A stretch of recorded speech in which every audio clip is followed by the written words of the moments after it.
তাহলে শুধু মুসলমানদের পুশব্যাক করা হচ্ছে কেন? এই যে আমি আজকে ট্রেন থেকে ফিরছিলাম, মনে মনে ভাবছিলাম যে যাদেরকে পুশব্যাক করা হচ্ছে, পুশব্যাক, আমরা যখন ভারতবর্ষ যখন ঠেলছে এটাকে পুশব্যাক, আর বাংলাদেশ যখন ওই দিক থেকে এদিকে নিচ্ছে না, এইদিকে তাড়াচ্ছে, এটাকে পুশ ইন। পুশব্যাক আর পুশ ইন চলছে গত কয়েকদিন ধরে। হ্যাঁ, যেটা বলতে চাইছিলাম, আমরা যদি প্রত্যেকে একবার করে নিজেদের প্রিয়জনের কথা, নিজের পরিচিত মা বোন, নিজের পরিবারের অত্যন্ত কাছের মানুষদের মুখটা যদি একবার ভাবি, যে ওই যে পুশব্যাক করার পর নো ম্যানস ল্যান্ড, যেখানে জনবসতি নেই, জঙ্গল, ঘাস, গাছ, সেইখানে মানুষগুলো তত করে কাঁপছে, তার মধ্যে কিশোরী, যুবতী, শিশু, বৃদ্ধ বৃদ্ধা এবং যুবক, এরা তো মানুষ। এদের ধর্ম যাই হোক, এরা তো মানুষ। এই মানুষগুলো খেতে পাচ্ছে না, তাদের কেউ খেতে দিচ্ছে না। বাংলাদেশ মানবিক জায়গা, কেউ একটু জল দিতে পারে, একটু পাউরুটি দিতে পারে, সেটাও আমি জানি না। তাদেরকে পাহারা দেওয়া হয়েছে, বিজেপি পাহারা দিচ্ছে যাতে বাংলাদেশে ঢুকতে না পারে, এবং আমাদের বিএসএফ বলছে পিছন দিকে তাকালে গুলি করব। এই মানুষগুলো নোম্যান্স ল্যান্ডে পড়ে আছে, যেটা আজ থেকে 3-4 বছর আগে আমরা রোহিঙ্গাদের ক্ষেত্রে শুনতাম। মায়ানমার থেকে 336টা গ্রাম পুড়িয়ে দেওয়া হয়েছে, 7,500 লোককে খুন করে দেওয়া হয়েছে গুলি করে 2014 সালে। তারপর তারা বাংলাদেশে ঢুকে পড়েছে, কেউ কেউ নোম্যান্স ল্যান্ডে আটকে আছে। এই যে নোম্যান্স ল্যান্ড কত ভয়ঙ্কর, আমরা কিছুদিন আগেও, 1 বছর আগেও এই নোম্যান্স ল্যান্ডের কাহিনী শুনেছিলাম, যেখানে ভারতীয়দের পাঠানো হয়েছে বাংলাদেশি ছাড়াও, এবং তার মামলা মোকদ্দমা করে অনেকটা ফেরত এসেছিল। আগে যে সরকার ছিল, তৃণমূল সরকার, তারা নিজেরা উদ্যোগ নিয়ে কখনো মামলা করতেন, আবার অনেকজনকে ফিরিয়ে আনতেন। সোনালী খাতুনের ঘটনা আমরা জানি, অনেক ঘটনা জানি। তাহলে এখন যেভাবে পুশব্যাক করা হচ্ছে, মানবতা, মনুষ্যত্ব, নৈতিকতা, নীতি সমস্ত ধূলিসাৎ করে দিয়ে, কোনো মানুষ যে এরকম করতে পারে আমি জানি না। এবং তাতে হিন্দু উদ্বাস্তুরা বগল বাজাচ্ছে, কিন্তু তারা জানে না আইনের চোখে তাদেরও এই অবস্থা হবে। কারণ তাদের যদি এই অবস্থা নাও হয়, আরও ভয়ঙ্কর। কারণ 2014 থেকে 2024 immigration and foreigners exemption order, তাদের কাছে শুধুমাত্র ওয়ার্ক পারমিট দেবে, তাদের ভোটার কার্ড, প্যান কার্ড, আধার কার্ড, পাসপোর্ট কিছুই থাকবে না। তারা রোহিঙ্গাদের মতো থাকতে পাবে। আর 2014 আগের সিএর গ্যাজাবিল, সেটা পরে ভিডিওতে অন্য সময় বলবো। তাহলে এখন ঘটনা হচ্ছে, ভারত সরকার কি, এই যে যে ঘটনাগুলো আমরা দেখছি সোশ্যাল মিডিয়ায়, দেখছি আহা হা কি ভালো, কি ভালো করছে। ভারত সরকার কি এটা করতে পারে? না, পারে না, কখনো পারে না। পারে না বলেই সারা পৃথিবীতে আজকে এটা আলোচনার বিষয় হয়ে গেছে। সম্মিলিত জাতিপুঞ্জ চিন্তিত। তার কারণ ভারত কোনো আইন মানেনি, নো আইন। পুশব্যাক কোনো আইন নয়। আমাদের ভারতবর্ষে যেটা আইন আছে, যে আইনটা নিয়ে এরা কাজটা করছে, সেই আইনটা হচ্ছে 1950 সাল দেশ ভাগ হয়েছে, তখন immigration expulsion from Assam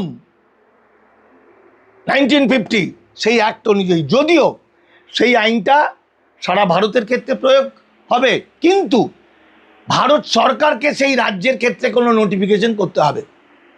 Bharat সরকার পশ্চিমবঙ্গে কোনো নোটিফিকেশন করেনি, তাহলে হচ্ছে কি করে?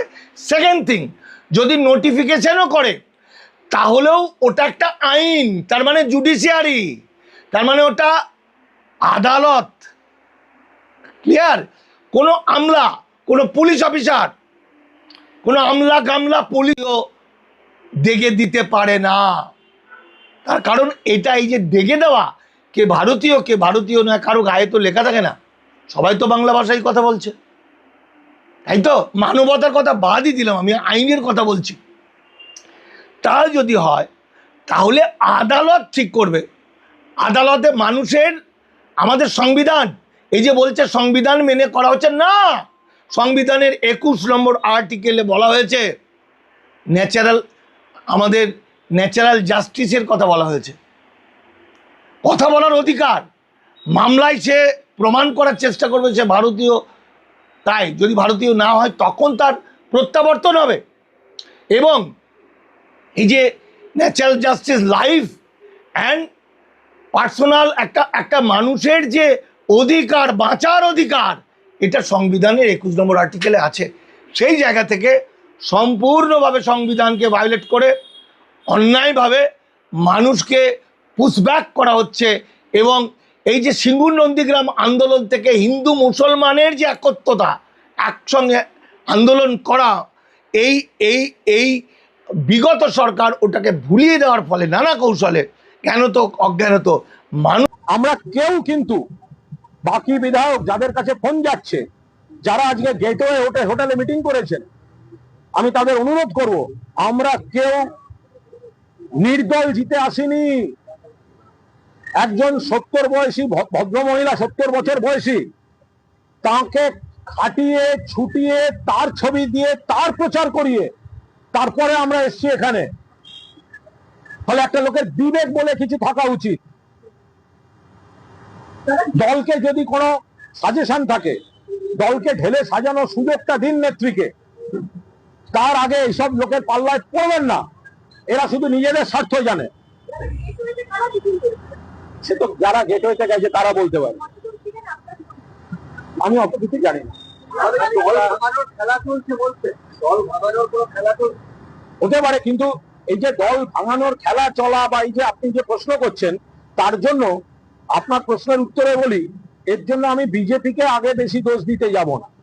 যে সুবিধাবাদী গুলো এর জন্য বসে আছে, আমি তো তাদের দিকে আগে যাব। বিজেপি একসময় চোখদান মেলা করতো দিলীপ বাবুর আমলে, ডেকে ডেকে লোক নিয়ে নিত। আজকে মুখ্যমন্ত্রীও তো আগে তৃণমূলেই ছিলেন, তো বিজেপি নেয়নি। এরপরে আমরাও আবার ওদের নিয়েছি, এবার বিজেপি হয়তো নিতে চেষ্টা করছে। আমি ওদের ওই নীতি কথা পরে হবে, আমি ওদের দোষ দিচ্ছি না। দোষ তো এই লোকগুলো যারা বসে আছে এই টোপটা নেবে বলে, গাজরটা খাবে বলে। একটা কৃতজ্ঞতা বোধ থাকবে। আই রিপিট, আমি বাকি বিধায়কদের হাত জোর করে অনুরোধ করব, যারা এই ঋতব্রতর পাল্লায় পড়ছেন, আমার একটা অনুরোধ, আমরা কেউ নির্দল জিতে আসিনি। আমরা জিতে এসেছি তৃণমূল কংগ্রেসের প্রতীকে, তৃণমূল কংগ্রেসের দলের প্রার্থী মমতা বন্দ্যোপাধ্যায়ের ছবি ব্যবহার করে। এবং মমতা বন্দ্যোপাধ্যায়কে যারা ভোট দিয়েছেন সেই ভোট আমরা পেয়ে বিধানসভায় এসেছি। দম থাকলে নির্দল হয়ে আলাদা নিজেরা জিতে এসে তারপর আমরা এসব করতাম। আমরা জিতে এসেছি তৃণমূলের হয়ে। আর প্রথম মিটিং এর পর আমার যদি কোনো অভিযোগও থাকে, আমি মমতা বন্দ্যোপাধ্যায়কে চিঠি না দিয়ে আমি দিচ্ছি স্পিকারকে। এ হয় নাকি কখনো এত বড় দল বিরোধী কাজ? কিন্তু যদি কারুর কোনো ভুল ত্রুটি মনে হয়, তাহলে সেটা আগে তো নেত্রীকে জানানো উচিত। নেত্রী তো সই সংগ্রহে ছিলেন না, নেত্রী সই সংগ্রহে ছিলেন না, এবং সবাই ছিলেন। কে কখন সই করতে মিস করেছেন, কে আগে করেছেন, কে পরে করেছেন, এর মধ্যে আমি ঢুকছি না। আমাদের প্রয়োজনীয় যত সংখ্যক বিধায়ক, তার থেকে বেশি বিধায়ক আমাদের আছে। এবার এরা যদি নৈতিকতা অনৈতিকতার কথা বলেন, তো ভোটের আগে, ভোটের দিন পর্যন্ত যে তৃণমূলটা সব ভালো ছিল বলে তারা প্রার্থী হলেন, হারার পর একটা ইস্যু তারা মনে করছেন সেটা খারাপ হয়ে গেল, অনৈতিক হয়ে গেল। 20 দিন হয়নি, 20 দিনের এমএলএ তারা আজকে এই বিশ্বাসঘাতকতা। আমার নিজের এই দলের নিশ্চিতভাবে সব কাজ আমার পছন্দ নয়, আমার নিজের অনেক রাগ অভিমান আছে, কিন্তু আমি নির্দল হয়ে বিধানসভায় যাইনি। আমি তৃণমূল কংগ্রেসের প্রতীক মমতা বন্দ্যোপাধ্যায়ের ছবি লাগিয়ে ভোট করেছি। মমতা বন্দ্যোপাধ্যায়কে যারা মুখ্যমন্ত্রী চেয়েছেন, মমতা বন্দ্যোপাধ্যায়কে যারা ভালোবাসেন, তাদের ভোট আমি পেয়েছি। আমি কি করে আমি বেইমানি করবো? কিভাবে আমি বিশ্বাসঘাতকতা করব? আজকে যদি ওনাদের অভিযোগ, আমি ঠিক ভুলের মধ্যে যাচ্ছি না, ওনাদের যদি মনে হয় একটা অভিযোগ করা উচিত, কেন নেত্রীকে করলেন না? তারপরে তো সর্বভারতীয় সাধারণ সম্পাদকের সঙ্গে এই দুজনই মিটিং এ বসছিলেন, আমি ছিলাম সেখানে। সেদিনকে তো একবারও বললেন না, তাহলে স্পিকারকে দিলেন কেন? বলার স্কোপ ছিল তো। অভিষেক বন্দ্যোপাধ্যায় এই দুজনের সঙ্গে তো মিটিং এ বসেছিলেন, সেদিন তো বললেন না। সেটা কি করে হতে পারে? বা পরেও বলতে পারতেন, হোয়াটসঅ্যাপ করতে পারতেন, দিদিকে চিঠি লিখতে পারতেন। ফলে শুভেন্দু অধিকারীকে ধন্যবাদ। তৃণমূল কংগ্রেস বিশ্বাসঘাতকদের বিরুদ্ধে যে ব্যবস্থা নিয়েছে, উনি সেটা